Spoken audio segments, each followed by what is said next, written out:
Hey, Robert, good morning. Good morning, Andy. How you doing, bud? How, good, good. How are you? Good, very good. I wasn't um sure. Is it today we're starting the early class? Yeah, we I put in. Are you getting the WhatsApp messages that I'm putting out there? No, I'm not actually. Let me. Because I thought I added you to the group. I Um, thought I saw that I was added. Let me yeah, see. Let me see. and I think Chantel gave me a number for you. Yeah, I think I remember seeing that I was added at some point, but I haven't seen any updates. Leadership No, not at all. group. Okay, Chantel. I'm seeing here it says okay, you had sent me an invitation. I didn't realize it was an invitation, but it said that the invitation expired. So I'm Uh, not actually in the group. So you may have to send me that invitation again. My apologies. I'm gonna invite you again. Okay, Okay. it should have just sent another invite. Okay, I just got it. Now I'm in. Will Chantel be joining us? I know I just checked her on the camera there. She seems pretty slammed at the club. I Oh, will send her a text. As a okay. matter of fact, I'll call her real quick. Well, I understand. She knows, right? Yeah. So it's you don't have to if you. It's up to you. Okay. I'll send her a text.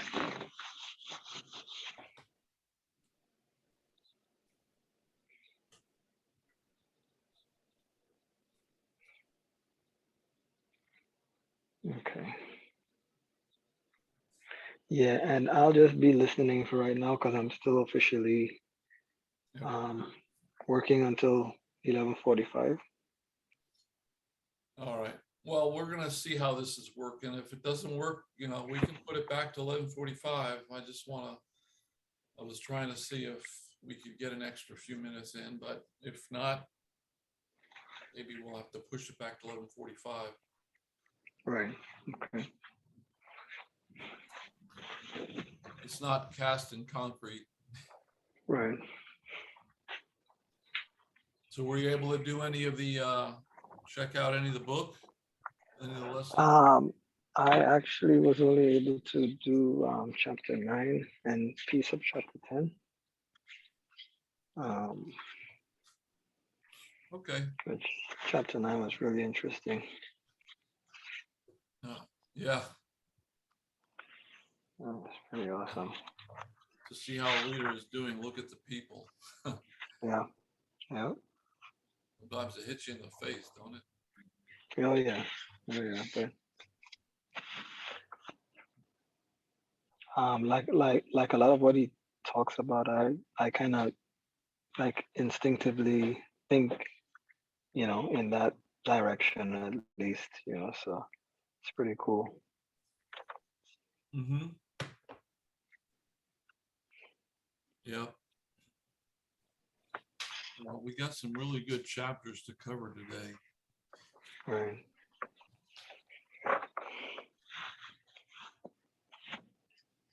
Gonna wait for a few more minutes. I know that James is planning on connecting. I know he was trying to grab something to eat before we started. Let me message him. Okay. I got a couple things I gotta take care of before he leaves, so I'll just put you on mute for now, Okay. and I will be back.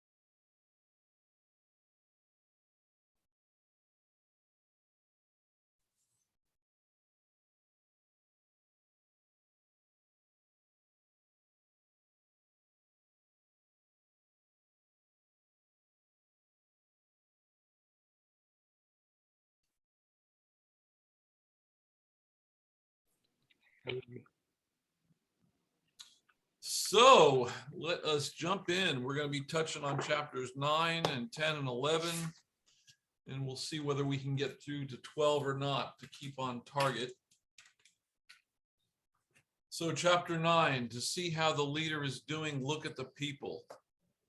And John brings up this great point. The leader is responsible. Leader is responsible for those that are following. And I wrote something about leadership, and I put, if a leader is doing his job correctly, there will be plenty of followers who are satisfied and feel part of something greater than themselves and want to contribute to its success. So that's the goal, is to really get people to buy into the vision. And I thought I'd talk to you a little bit about, ask you about, your journey. This work is meant to help and challenge us all. When you think about this idea of leadership and leading not only your family, but your business there, does anything kind of jump out at you that you'd be willing to share?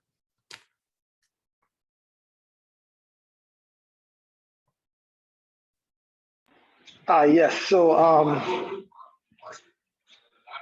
this whole oops, I'm sorry. Give me one second. I just dropped my book. Okay. Sorry about that. Yeah. So in terms of leadership, it's been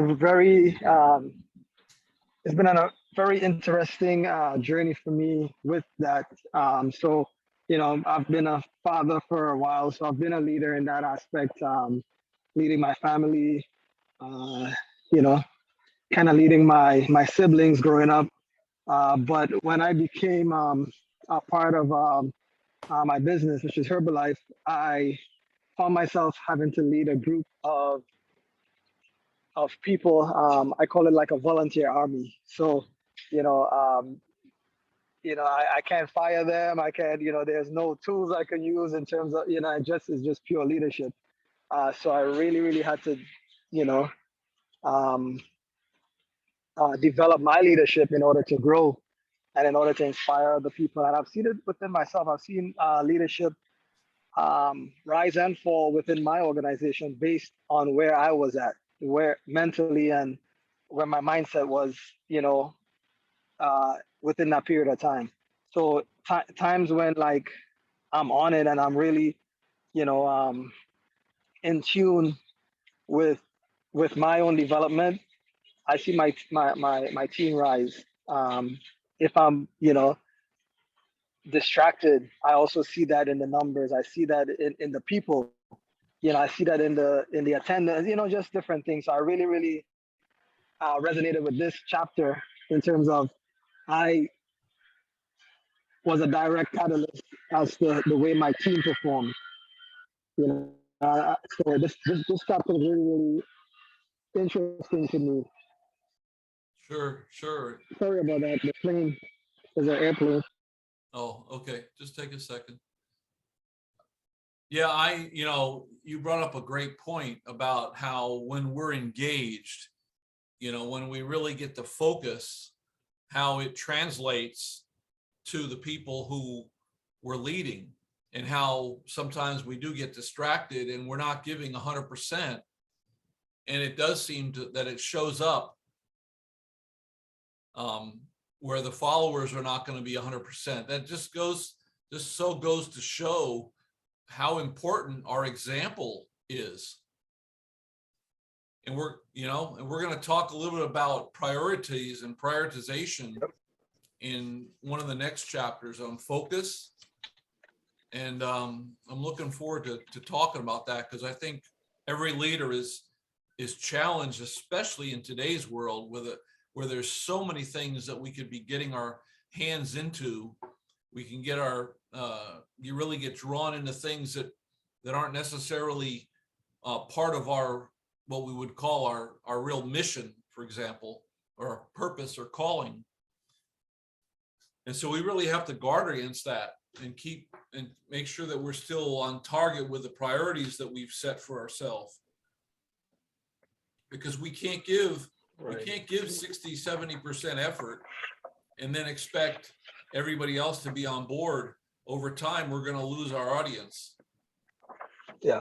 Yeah. 100%. I mean, I see, when I put the effort into planning the month out, planning the training, appointing people to be part of it, like everything just really clicks, and everybody seems to be in tune, and I'm like, wow. And if I'm like winging it, or if I'm not really planning, or I'm not ready, I also see, I totally see, and the fact that, the type of business that I'm in, I could kind of keep score by the volume that we, do in sales, and stuff like that. So I could keep score, and it really like, it immediately affects, the performance, either up or down, depending on, what I'm putting in, so Right. yeah, Right. it's so true. Yeah, I was thinking as you talked, I was thinking about how, being a father to children, especially like you have, was it three boys? Yeah, three boys. Three boys, and, keeping them, staying connected with them, keeping them motivated. Those same principles now have to apply to your business, where now Yes. you may have a wider span of control, wider span, but you've got to still be effective in connecting either personally or through someone else with those people. Because as soon as they start feeling that they're disconnected, that they're not being get, that their inputs not doesn't really matter, that things don't really that they're not really feeling part of the vision, let's say, it's easy for people to start waning. Yes. Yeah. Yeah, and I mean, even with my kids, I've seen it over the years, where, I have an example with my youngest. He played soccer at a very, very high level. He had a couple of trials with the national team, the national youth soccer team. He played on a travel academy for years, and there kind of come a time where, so I started doing my an additional business. Plus, I had my full time job. Plus, the kids were in sports, so it was kind of being, kind of getting to be a lot. So I had to, like, pull away a little bit in terms of from his, soccer, and I, like, immediately could see, you know the difference, and just by reading this chapter, it shows that, his performance really was an indication of my leadership. you know Right. um the fact that, he was able to like, I saw the difference in like when I was more present. I totally saw the difference in the attitude and everything else, so it really, like, really explains and really highlights the fact, of the impact that leaders have on their team and the people that follow them. So Yeah, and think of all the dads out there who don't have a clue right. how what their children need, and that has to break the heart of God. Yeah. It really's got to break the Lord's heart when He sees our children wandering astray because there's an absent dad in the picture, or who's not Right. in the picture. And the other thing I wanted to ask you was, leading a business, leading a family is one thing in the way you relate to them and grow them up, but leading a business, and some of the people that you're leading are family members, that must be a challenge as well, because now they have to relate to you not only as dad, but they have to relate to you as the business owner, the one who's leading the business, and that could take a different twist. Have you seen areas of that where that has displayed itself? Yeah, most definitely. Like, so, having a business with family members comes with some advantages, but then there's also challenges there where sometimes, it's easy to kind of cross the line between, I'm your dad, you need to do this, and, this is, business, and you need to do this if you want to succeed. So like it's really, I've totally seen where, you know, where like I had to probably pull myself back in terms of, you know, now this is a business situation. So it's would I maybe put this much pressure, or maybe would I take this approach if it was somebody else who was not my son, for example, um, or certain expectations that I might say put on my wife because she's my wife and she's supposed to, you know, uh, do Right. such and such, whereas I may not have that same expectation for somebody else that, I don't have that family tie with. So it's challenging. It's very challenging. Yeah. Um, and but I've seen a lot of growth opportunities, especially working with my wife, with a business. So we happen to be very opposite in our, um, we have different skill sets, very different skill sets. And it's easy to use those skill sets to bash each other and say, hey, you don't do this as good as me, and and we've been really learning over the years to appreciate the difference and be thankful that, what, I don't have this skill set as good, but you have it way better than me, and we could use that to grow together, and that was a challenge, and it still is sometimes, but we're really learning to appreciate each other's skill set rather than, use it, yeah, against each other, Yeah. so that's been really, really powerful, and I've seen the business grow as we really grasp, the beauty of that, the beauty of being different and the beauty of being able to complement each other. Yeah, that's a great point. It's real easy for us as in husband and wife to get competitive with one another, and like you say, one person might be Yeah. have a gift that God has given that person, and some of us we want to try to do it the way that they're doing it, or we can uh, start encroaching on trying to do it the way we want to do it, but we're not taking their lead. Especially for men, we have to try to humble ourselves in that area, in some of these areas, to say, listen, the way you do it is really great. I'm willing to, I want to learn from you. I don't want to compete. I don't want to compete with you. Especially, as my spouse, I want to learn from you. And I'm sure that's an ongoing conversation that we need to all have, for us who are married. Right. But that's a great point.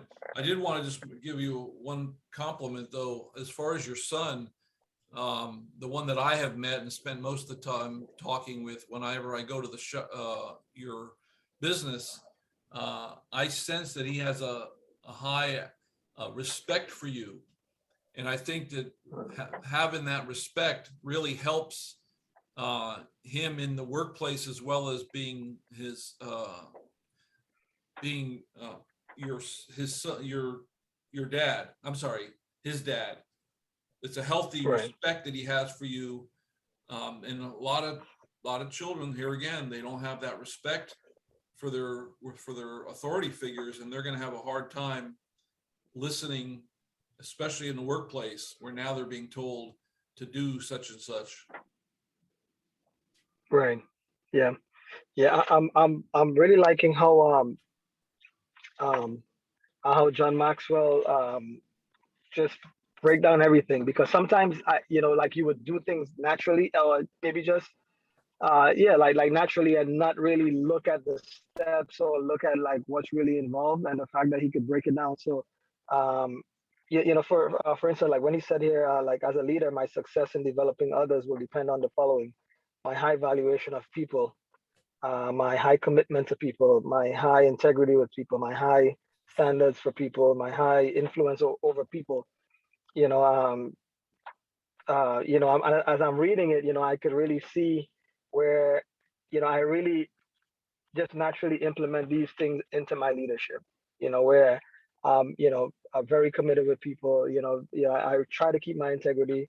You know, um, as high as possible, and stuff like that. So it's really cool to kind of see this, break it down, and also maybe identify certain places where I might need to improve on and stuff like that. So it's a really really great material, and I really find myself enjoying reading this book, and especially like this chapter was really really awesome for me. Um, Yeah, yeah, yeah. yeah. That's one of the things about And, John's and one right. thing that I wanted to ask you, Go ahead. sorry, Go ahead. so where you said like my high standard for people, so sometimes I could see where that could be a not so great thing, where maybe expectations and stuff like that might get in, involved. So I don't know if you could speak on that part a little bit. I think yeah, I could identify this as being something that I may need to work on. I think that's a great point you're making, and I think the what we have to do when we look at this area of setting goals for other people is I think the message that he's trying to convey here is that it's important for us to believe in other people. We want to believe in them that they can achieve things, but we have to also balance that with being realistic. We Right. also we have to be realistic on the goals that we set for other people. We want to help other people grow, but we have to also acknowledge where are they right now. If they're a 6 or a 7 in a given area, let's not try to expect them to be like a 9 or a 10 anytime soon. It's going to take them time, and we have to be patient with them in regards to the process. So Right. I think it's great to set goals for people, but I used to participate in performance evaluations where I used to work at Assurant. Every 6 months, they do a performance evaluation, and you would set new goals for yourself for the next 6 months. Well, those goals, the goals that I have, were often very different than other people that were on my team because of where I was versus where they were in regards to tenure, in regards to how many years I had been doing that specific role. So we always have to take that into consideration as well, is the people's uh, gifting.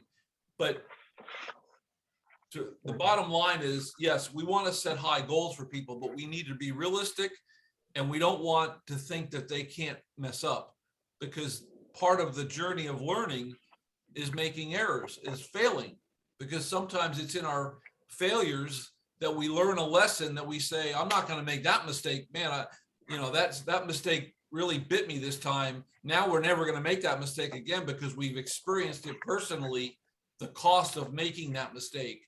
And that's why we have to Right. allow people to fail. We have to give people opportunity to grow and allow them to fail. We can't say, well, once you do this, you got to do it right every time.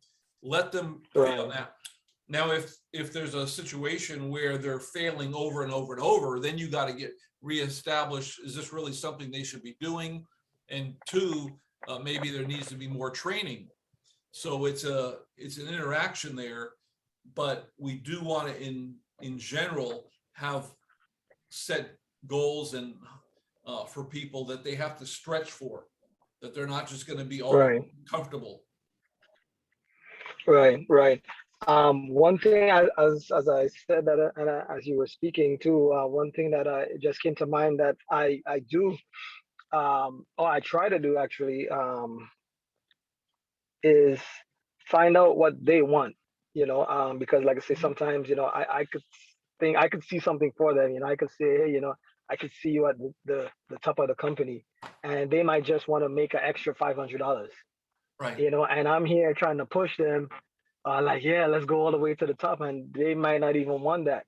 So one thing that I've realized over the years actually, is really finding out what they want. You know what goals they want to go, um, and then really just help them, to achieve those goals. Of course, I'm here as a coach or as a leader to maybe push them a little bit, stretch them like you were saying. But I've seen my role is really helping them to get to the goals that they see for themselves. Yeah, I totally agree with you. And we can talk a little bit more about that as we go into chapter 10, because you said a couple things there that I think really tie into the next chapter. So let me quickly give you the answers on so we can wrap up with chapter 9. Okay. So the leader is responsible. So number one, when leaders are healthy, people they lead tend to be healthy. Right. Number two is when leaders are unhealthy, so are their followers. Right. People may teach what they know, but they reproduce what they are. Right. Isn't that powerful? Oh yeah. Yeah. We say that they duplicate who they are. It's So almost yeah. like don't follow what I say, follow what I do Yeah. and who I am. And that's Yeah. where being that example, we're so lucky that we have as believers, we've got the Lord as our model, because we too now have the perfect model. And with the Holy Spirit that's there to teach us, we have a lot going for us that unbelievers don't have. Number Yeah. 4, the best leaders are highly intentional about developing their people. Intentionality, identifying areas that need attention or opportunities for growth, being intentional about them. Okay, then we go down to revealing questions to ask about followers. Are the people following? All leaders have 2 common characteristics. First, they are going somewhere, and second, they're able to persuade other people to go with them. That's Roman numeral 2 under letter A. So now we go to the top of 32. As a leader, you should never expect the loyalty of others before you have built a relationship and earned trust. Don't just take it for granted. I think what the bottom line here is. Then he asks us to look at have you looked behind you lately? Who's following? Are people really following? And to what level are they following? Number 2 is, are the people changing? In what ways are you in what way are you always present to help facilitate the change process for your followers? So are you available? Number 3 is, are the people growing? In what ways is growth a reflection of the leader? Number 4, are the people succeeding? Letter A, leaders may impress others when they succeed, but they impact others when their followers succeed. So our goal is to make our followers successful. If we do that, then we're successful. When you come away pouring your life into someone else and they come away and they say, man, thank you so much for showing me how to do that. That's rewarding. That's what the goal is. Letter B, leaders think differently. Letter C, leadership is meant to lift up others.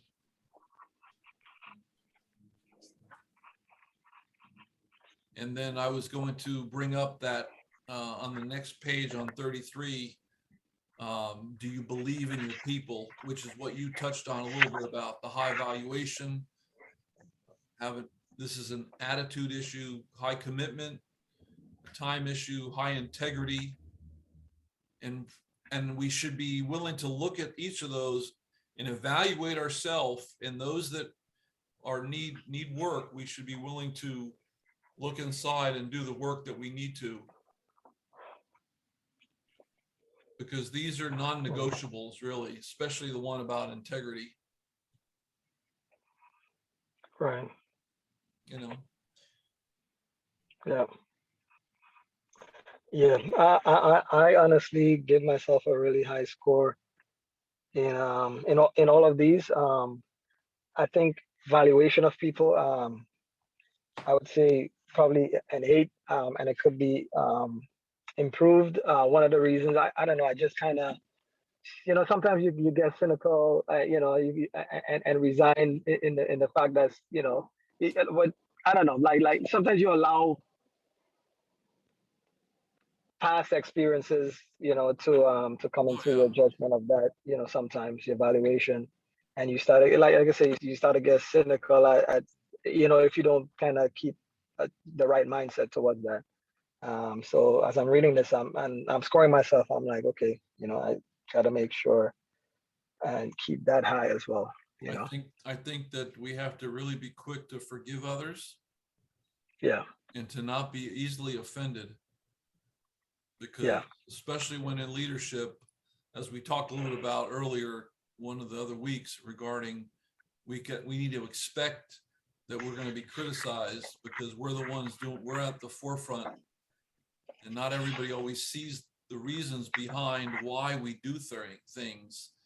A lot of people have their own opinions about the way things should happen, but they're not going to be held accountable at the end of the day uh, for how the ship was steered. It's going to right, come back to right, uh, the leader. So right. number 10, chapter 10, we ready to go to chapter 10? Yes, So don't send your ducks to eagle school. Now the whole thing here, and I liked what you had brought up about hearing from the person on what their goals are. In this chapter is really all about us realizing that not everybody's meant to soar as an eagle. And I did a Google search as I was studying this lesson. I did a Google search, and ducks quack, they walk funny, they fly, but they don't soar. Eagles are courageous, meant to soar, and meant to soar above the others, or above the creation. But I did a Google search and found that there's 48 million ducks in the continental United States. There's only 316,000 eagles. Why do I say that? uh, Not everybody's meant to be an eagle. right, There's a lot more ducks than there are eagles. So when we're thinking about who are the people that we're going to elevate, we have to remember this fact, um, to realize like you say, what is their real goal? What are their desires? Maybe they don't want to take on too much, and they're going to be complaining all the way. And I think this chapter helps us just to reflect on that idea that we have to align our vision with the talents and the gifts that person has. So it gets back to getting to know our people. right. Yeah, So go ahead. no, I was just gonna say I really, I really enjoyed this chapter as well. And as when I read the title, I thought of Jim Rohn because I heard Jim Rohn, um, do a video with the same topic. Don't send your bucks to Eagle School, and then I realized that he got that topic from Jim Rohn, and he quoted it. That was really delightful to read that. And Right, right. I have a special place for Jim Rohn in my heart too because he's part of Herbalife. So I've listened to Jim Rohn for years. I probably listened to everything on Jim Rohn. And one of the things he said that I thought was really funny was that, he said that he used to say that I'll make you successful even if it kills me, and I almost died. And it kind of relates to this, where it's like you can't make somebody successful. They have to do that. You could facilitate that, but it has to come from them. Yeah, yeah. And I love the story that he gave about this lady who was working at Krispy Kreme and keeping the lights off. Did you see Yeah. that? Yes. Yeah. I saw that. Yeah. And it's true. She's not the owner. So she Exactly. doesn't. She don't care. And I find myself around a lot of people like that all day. At my job. Um. Where it's like, can't wait until 5 o'clock. Can't wait until the weekend. And it's like it's so draining because it's so, I mean, against my core, and and it feels, and I'm, more and more, to be honest, recently especially, I'm really like, um putting a lot of thought into my impact on this world, and the time I have left, um and just comparing it to what I'm doing currently right now, in terms of my day job, and it's like it's really not aligning in terms of of what I know I'm capable of what I know. I think I could really be a big impact, and it's just I'm having a lot of conflict with just in my current situation, and where I know I need to be, or I should be. So Well, don't, um, that I believe that that conflict that you're having is really probably, that's the Lord that's actually trying, moving you to see that maybe you're not where you should be. What is your day job? so I work IT. I work with the county. Oh, okay. So, and I don't have a lot of complaints with that, where I'm getting compensated very well. The environment, I have pretty good coworkers and stuff like that. So it's not even an issue like that. But the impact that I get to make every day is, you know compared to what I could be doing, it's like it doesn't feel fulfilling. And then on top of that, I am around a lot of people that just here for the paycheck, and conversations about, I got 13 more years to go, before I retire, and it just, it makes me feel like I'm in prison, just doing time kind of thing. So it's just it's starting to, so I've been here now for, I think, 18 years I've worked here. And And sorry. you're with the county, Miami-Dade. Yeah. Yes. And what are you, a programmer or software uh system no, software? I do more hardware, and so I'm more like a technician. I do like network tech stuff, support tech, stuff like that. What do you support, like the Windows 10, Windows environments and all the Yeah, op? Windows environment. um we do everything from voice over IP phones to printers to, anything that happens, we're like the first line of support, Right. type stuff. So, And and I like, sorry. you're not you're a manager or just a technician or a technician? Yeah, I'm not a manager, and so before I started with my business with Herbalife, I was, because I've always loved management and stuff like that more than I like IT. So I like IT. It's not a hard job and it pays well type stuff. Oh yeah. I may not be passionate about it, but it's something that I do like, and something that I'm naturally good at as well. So I was going to go get into more IT management, stuff like that. And then the opportunity of Herbalife came, and then I saw that I also had an opportunity to be a leader in there and to grow my leadership and other stuff. So I've been focusing on that. So I really, um, intentionally never got into the management where I'm at, because I know where I want to be in the future. Yeah. Well, I think I shared a little bit about my journey. I mean, I was in IT for 38 years, Right. And Yeah. here again, I never ended up becoming in management either. I did a short stint, maybe in the late '80s. I'm dating myself, but in management, I was a manager for about 2 years. But for the most part, I did a technician's role. But as the Lord kept growing me, um, I really wanted to be more of a leader, and that's when I said I wanted to get out and start my own company. So yeah, if the Lord, if you're seeing opportunity in this new potential career, then that's got to be a strong key that the Lord is really leading and putting this on your heart. Um, that because there's a big world out there. When you're working in a corporation, you're limited to the people that are just pretty much, for the most part, in those four walls that you really interact with.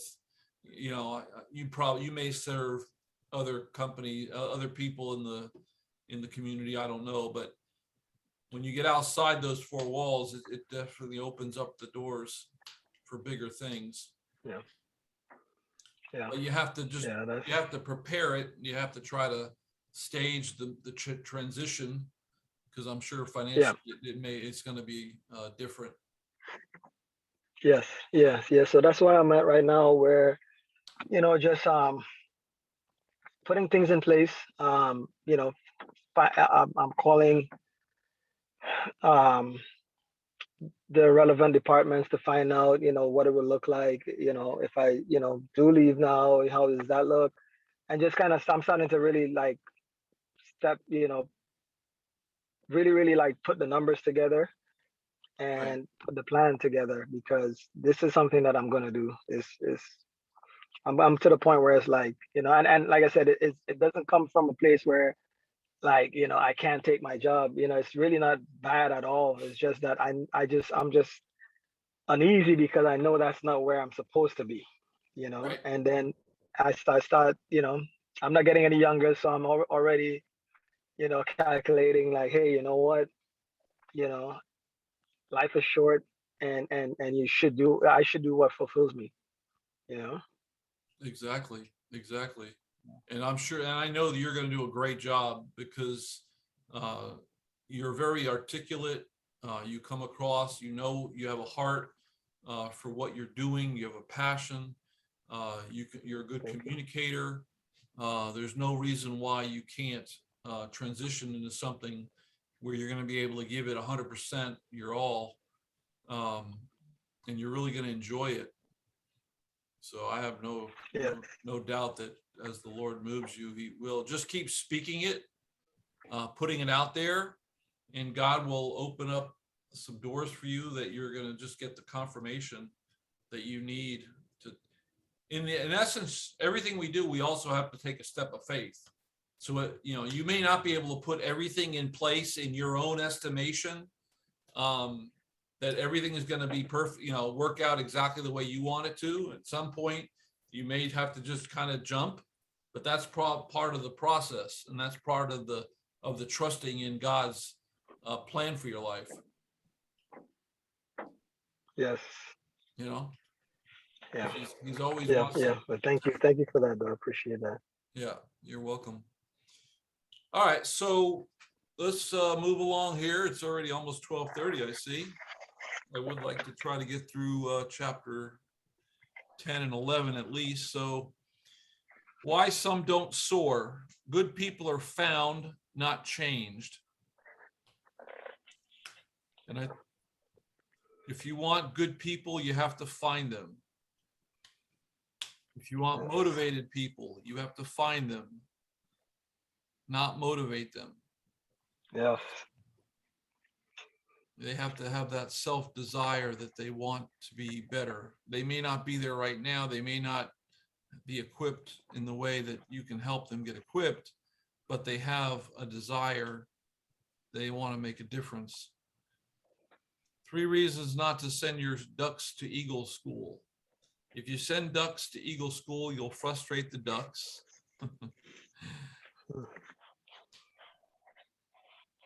Number two Yeah. is if you send ducks to eagle school, you'll frustrate the eagles. Eagles don't want ducks hanging around them Yeah. to hold them back, right? Yes. Yes. Number three, number three, if you send your ducks to eagle school, you'll frustrate yourself. And you ask the question, have you ever led people who never did rise up and fulfill your expectation? I'm sure you could probably relate to that question. Think of some people. 100%. And I must say that honestly, Jim Rohn has really helped me in this particular area of leadership, because he says it in so many different ways, you know. Uh, uh, um, but 100%, I especially I've like I said, I heard um, this message about, you know, ducks and eagles, and you know, don't send you know, the ducks to eagle school. And you know, it really made a lot of sense to me, and I've used these principles for sure. And Jim Rohn also said too, you know, some I think he kind of used a parable from the Bible where he was talking about, you know, some of your people is going to yield 30%, you know, some are going to yield 50%, some are going to yield 100%. 100%, right? Don't try to make the people that's yielding 30% do 100%, because you're just going to kill them all, you know. And I've really and you know, because of my drive, I have to like sometimes like pull myself back.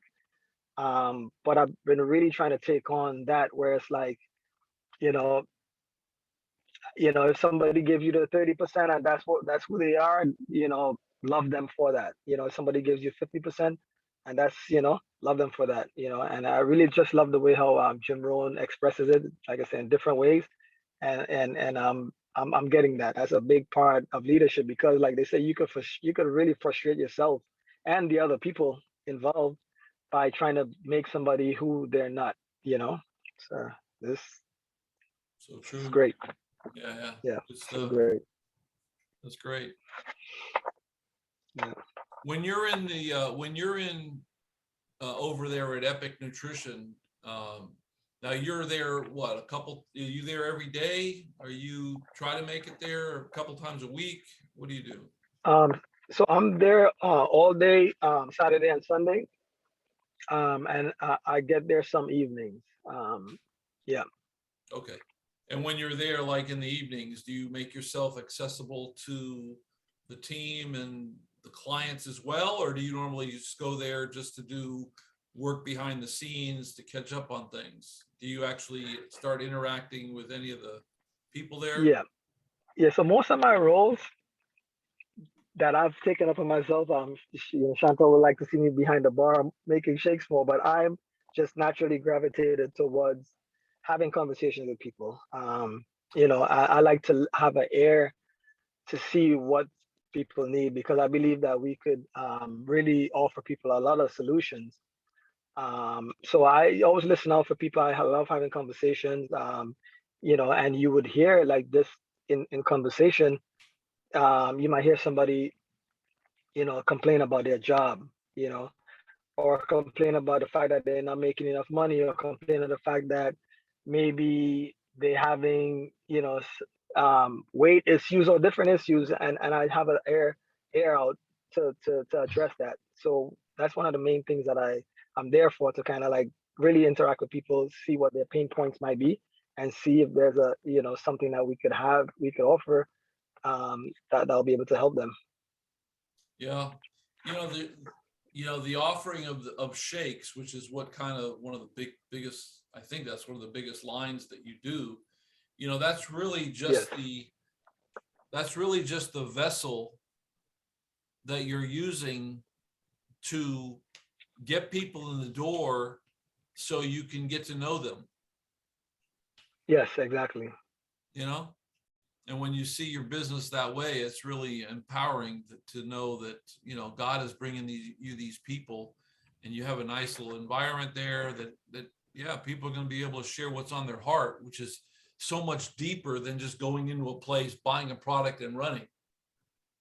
Exactly, exactly. And I think that's the difference that we do, where it's not just, a shake, you could get that anywhere, but we try to build a community, and not just us and them, but like we also have where people coming together, they're able to meet and connect, like different with different people in that environment. So we create that space for people to actually come in there and interact with other people. Chantal is like a natural connector, so she's always like, oh, you need this, I know somebody that do that. And so it's a hub for the community. uh, but like a lot of times you won't see that at first, because you walk in and you think, oh, it's a shake shop. But then as you start seeing people like actually communicating with you and like interacting, you realize it's totally different. It's not just that. Yeah. And that's a good example you're setting for the, oh, by the way, Chantel's on, so we have to be careful what we're saying. Yeah. Okay. Thanks for the heads up. I'm only teasing. We didn't say anything bad about you, Chantel. You know that, right? No, I know that. So sorry, guys. It's been so busy. And I remember, I knew to come, but I couldn't pull away from the bar. So I have a little break now. Sorry, but I'm here. All right. That's all right. It just so happens James is on a drive down to Florida City. He had a meeting scheduled from, actually he said a couple months ago, for this Friday, that he had kind of slipped through, and he can't make it. And Mel has some family in town, so she's not on today either. Okay. Okay. But your husband and I have had some really great conversation today in some of these areas that we're talking about. We covered chapter 9, which was the one about how to see how a leader's doing, look at the people. We're now kicking around this topic of don't send your ducks to Eagle School. Isn't that a cute? It really, it's like, what? When I read that the first time, it's like, what? But he's brilliant. He always has a great message behind everything that he does. And Andy was sharing me about Jim Rohn, he's spoken about this same topic. Yes. That's why I laugh, because I've heard it there. Yeah, and I actually did a Google before the class today, and found that there's I don't know if you know this important tidbit, but there's 48 million ducks in the United States, and there's only 316,000 bald eagles. Not everybody, so there's a lot more ducks out there than there are eagles. That's a lesson right there. Exactly. And that's the point, is that we really have to do some homework in identifying who are those real eagles. Mm-hmm. And so we've gone up to we're on page 35 in the workbook. Okay. We're at number 1. As a leader, it's your responsibility to know what you're looking for. What type of leader, or what leader attributes are you looking for when you're looking for people you really want to grow, as opposed to the ducks that are going to fill a role. They're going to be, maybe they even do the role very good, but they're not meant to be eagles. I remember when I was in IT years ago, we had this one little guy. His name was Tom. He was about 5'1", short guy, had this deep little voice. And he had one role, and he did that role for over 30 years. And he did it great, but he was never meant to be anything more than that. He was exactly doing what he was meant to do, and he did a great job of it.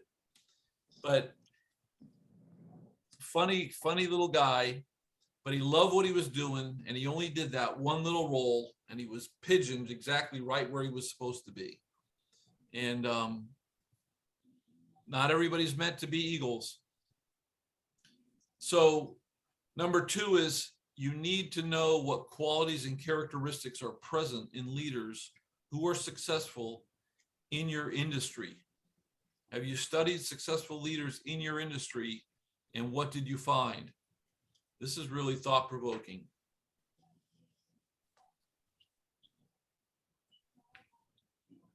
Do you know other leaders that are in that field, Andy or Chantel, that you're in? Yes, a lot. Anything that you Several. anything you can share about what some of the leadership qualities that you see in them? I mean, they're very consistent. Their word's their word. And I mean, they just stand behind what they say, you know, that alone is a big thing.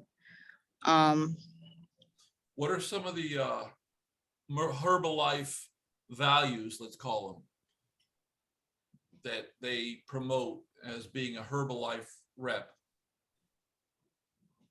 or business owner? Do they have certain values that they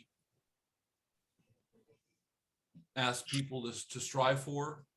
Well, I mean, okay, well, just to kind of like last night we had a call and our, you know, one of the people that I really look up to, you know, and is very successful in the business. And her going away, I guess, points were, you know, she gave a couple of points. So she said, you know, always be in action. All right. So instead of just passing time, so you always want to be in action. Always refill yourself. So always, whether you have a sponsor or some sort of mentor, you know, find a mentor or sponsor, and also with some action plans, right? A plan in place for them to help you, because it's always good for somebody else to look outside of where your current situation, because you may be seeing it one way. What do you give back? What are you giving back to your team and to your community? You know, always giving back is a big thing. Yeah, that's great. I mean, those are things that, you know, she's mentioned to kind of like evaluate and apply them in our daily lives. Andy? No, I was just saying, she also set up, you know, like what are you doing daily to get to your goal, you know, so like your daily action. Got it. And also, the most important thing that I really got out of it, she also said, which is also a Jim Rohn quote, stand guard to the gates of your mind. So that was pretty good. You know, sometimes you may be around certain people that, you know, may be successful, but then, you know, what's the value or what's their, you know, just stand guard of your mind. Like, that's the most important place that you can. Yeah, we have to be careful of stinking thinking. Right. Yeah, that's definitely. And, you know, Joyce Meyer wrote a beautiful book on the battlefield of the mind.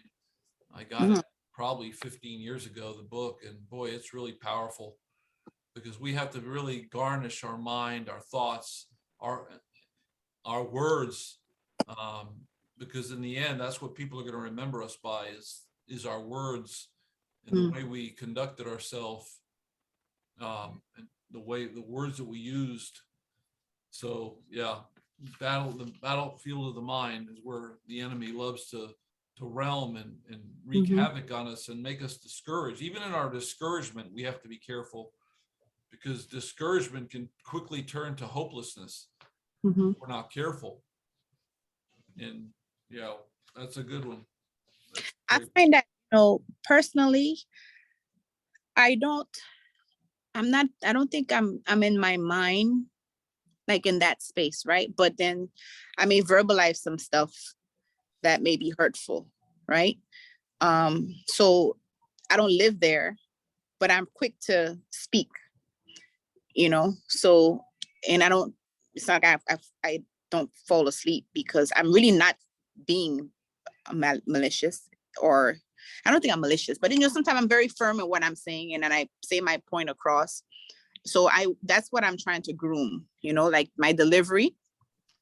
I could be a bit aggressive, but it's nothing to say where I'm in my head thinking about, oh my gosh, this is happening. Or let's say I may have a bad day, but I'm not wanting to spend time thinking of how bad my day is. You know, I always find a solution. So I like that about me, that I, you know, don't ponder, or I look at a situation where, you know, well, I thank God for what I don't understand now, because tomorrow I'll connect the dots and I'm like, oh my gosh, so I'm so grateful that I was late, because, you know, I probably missed, you know, a fender bender or whatever. Like I always kind of think that way. But when it comes to, you know, conversations, or if I'm trying to explain something or whatever the case is, I just find like I'm very quick to speak. I don't know if it's a good thing or a bad thing, but I just want to groom that part and allow to understand others so that I can deliver it better to whomever I'm speaking to. Yeah, well, there actually is a scripture that says, be slow to speak. Mm-hmm. So that's probably the one you want to grab a hold of. Mm-hmm. And it might be in James. We could get it later. Mm-hmm. Be slow to speak. Okay.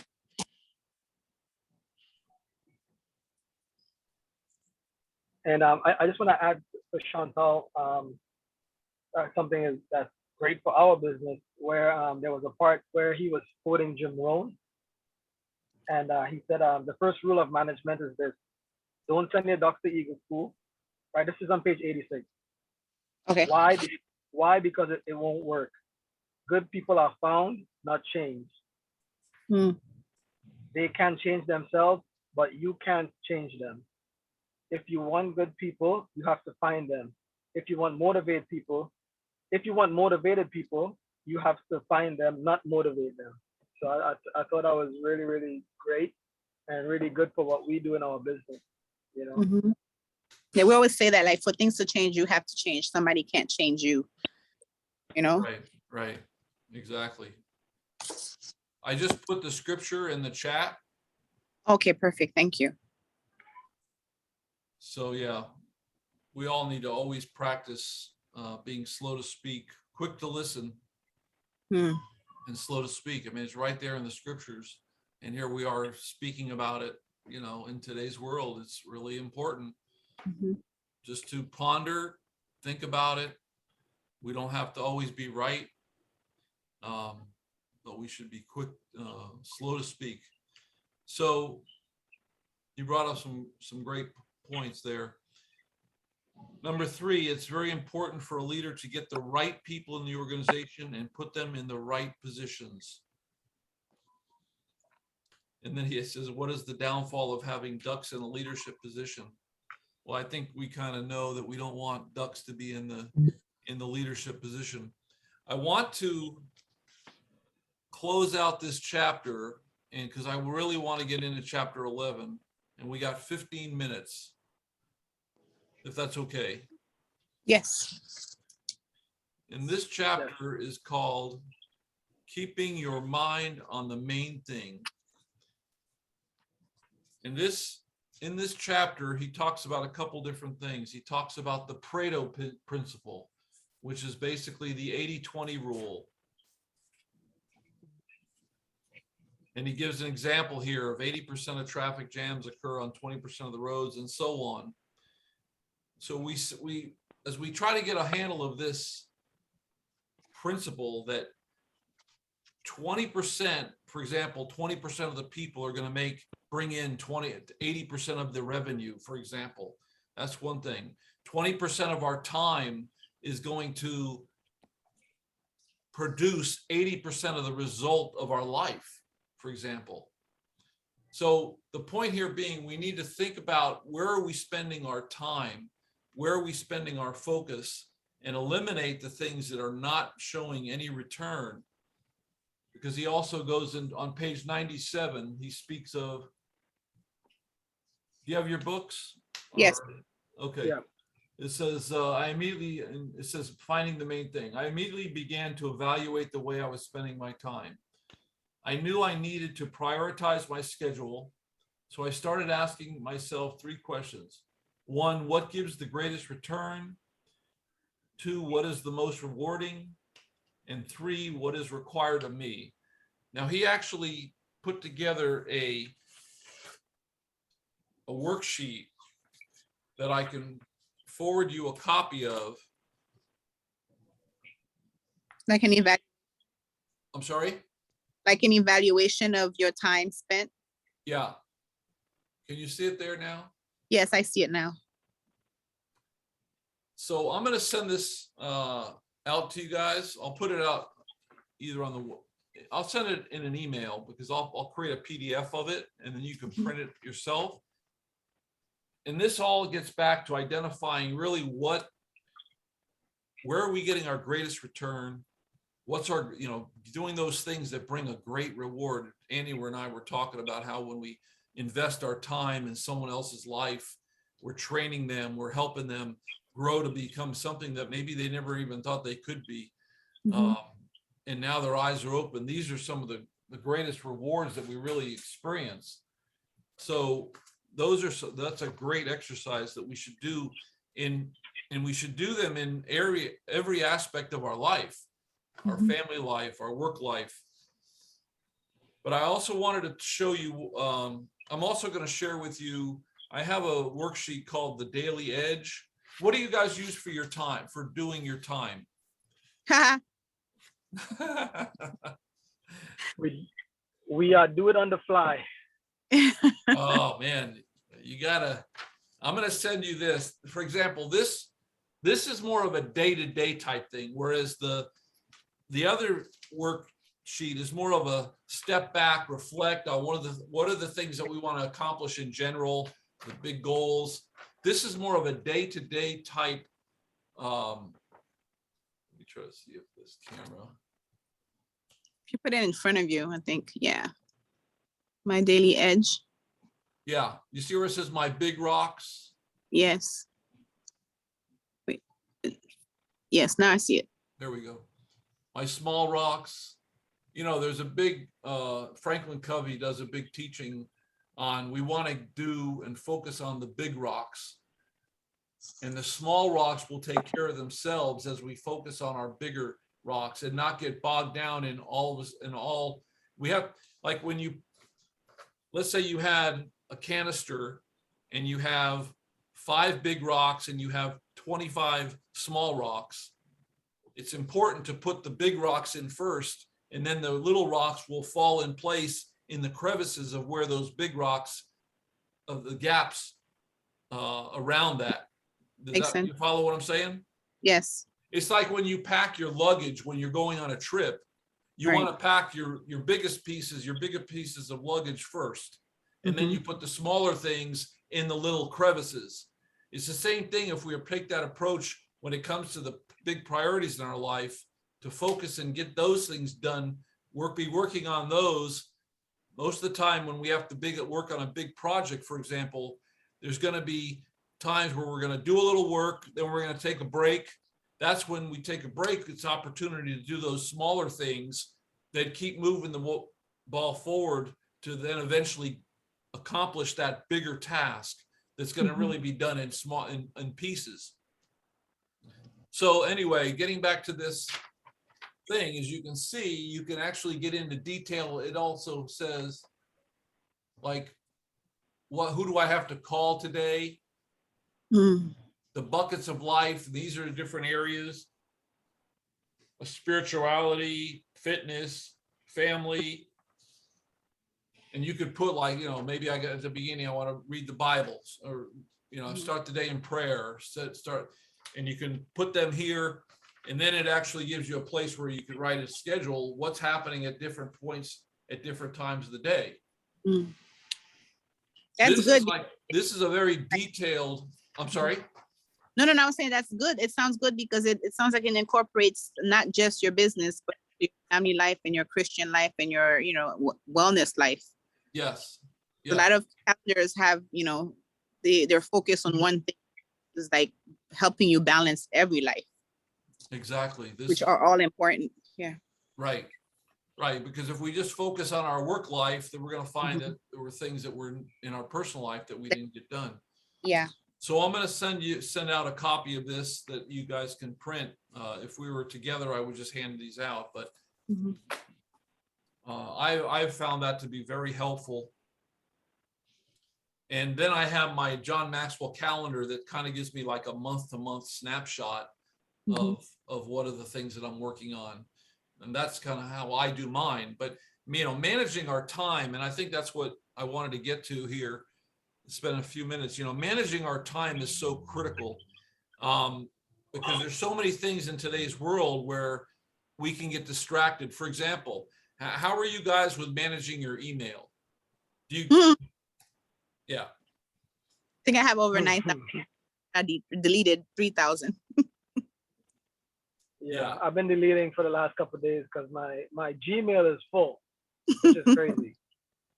Wow. Yeah, that's kind of out of control. Yes, I hate to say it, but yeah, we have to stay on. If we're going to keep using email, if we feel that there is value in using email. Now, John in his teaching, he says, I totally got away from email. I don't even use it anymore.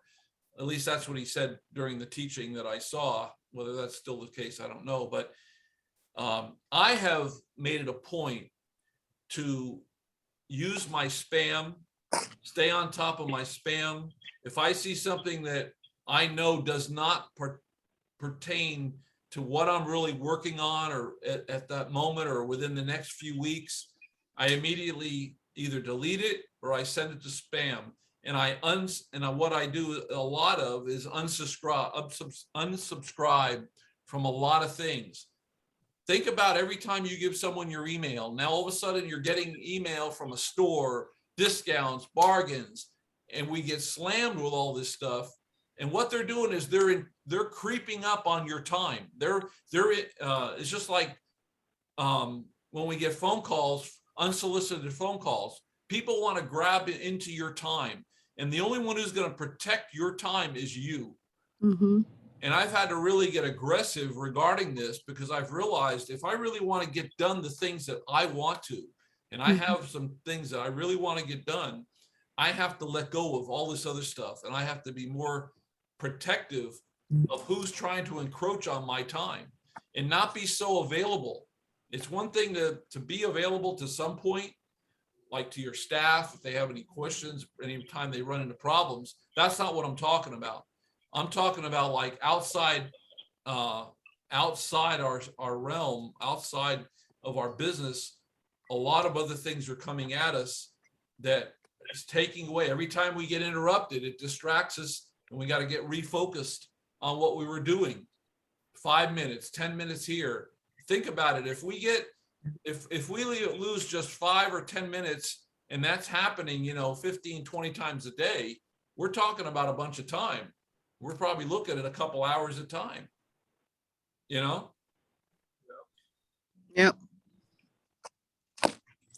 So that's an area that, and I'm just bringing up email as just one that I knew I had to really get a hold of. There may be some others that in your life that you really know that they're taking you and distracting you from accomplishing what you really want to accomplish.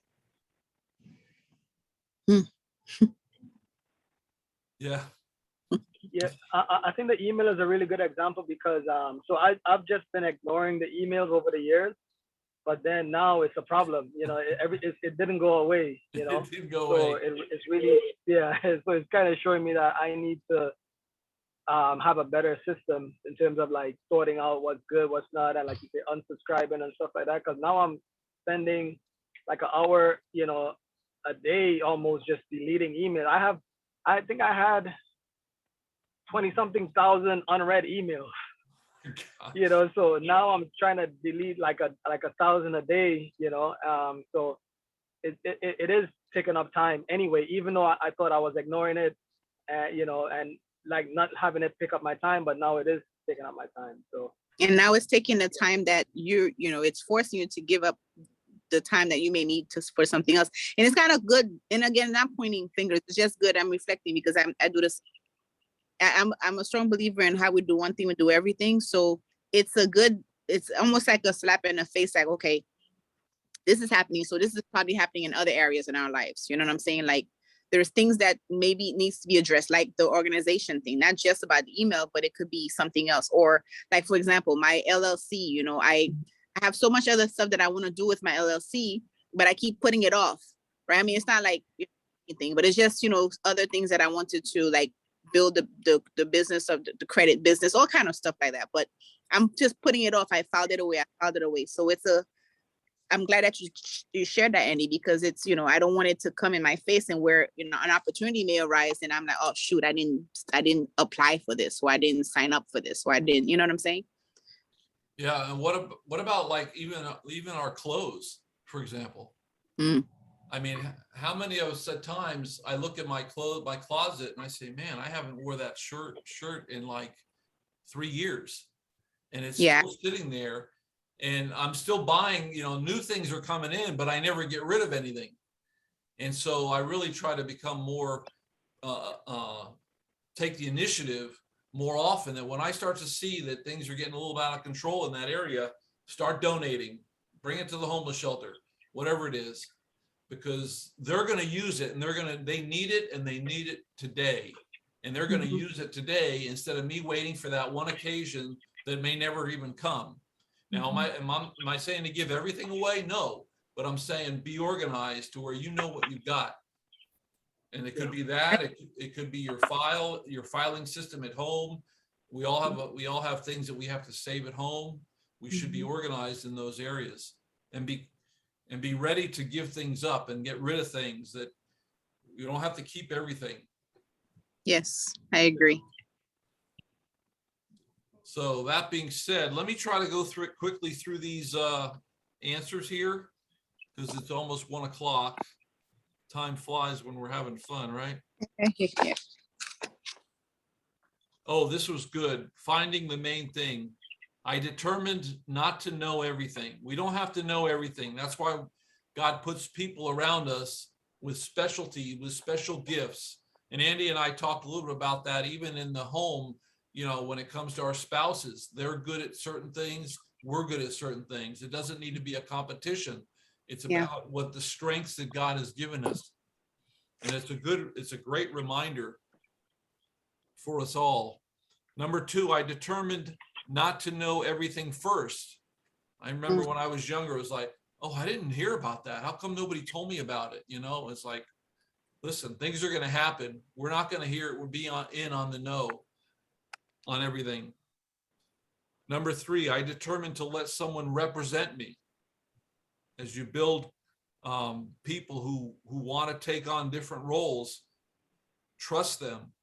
And Andy and I spoke earlier a little bit about allowing them to fail sometime.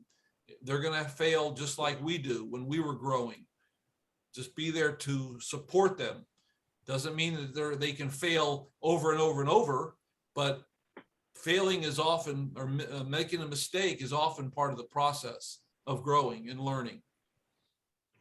You trust them with smaller things, and as they show responsibility, you increase, and that's going to free up you and your time to do the things that you want to really and need to be doing.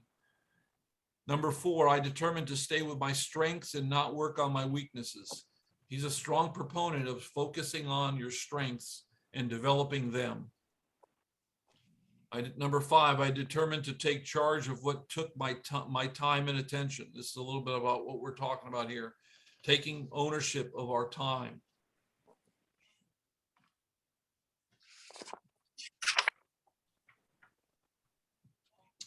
And then the application, what kinds of things occupy your time?